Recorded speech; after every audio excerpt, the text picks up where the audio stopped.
Да, пакет в кадре выглядит некрасиво, но сегодня он нам нужен. Для того, чтобы мы сложили туда непригодные вещи, которые не подходят к летнему сезону, и сдали их в определенные пункты, которые их принимают.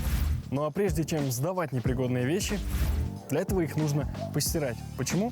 Да потому что это этика. Социально-благотворительный проект был основан в январе 2017 года. За время работы проекта одежды было собрано для 500 тысяч человек. В социальных сетях проект делится отчетной информацией о вещах, которые были отданы нуждающимся. Всего в городе 8 точек пункта приема. Их вы можете увидеть тут.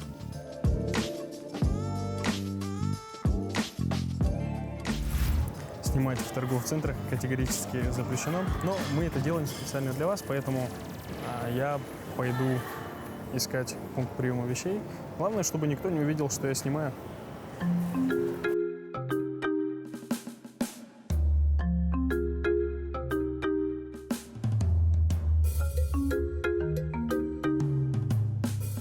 Эх, странно. Было показано, что пункт приема одежды находится здесь, но найти я его не могу.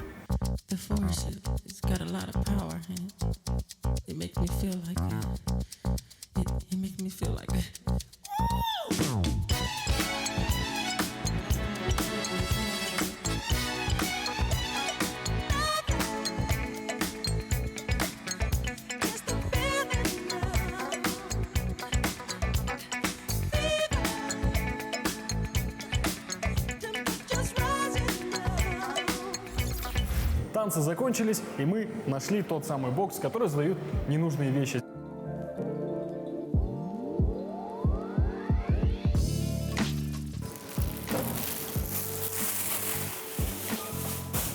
Распрощаемся с вещами.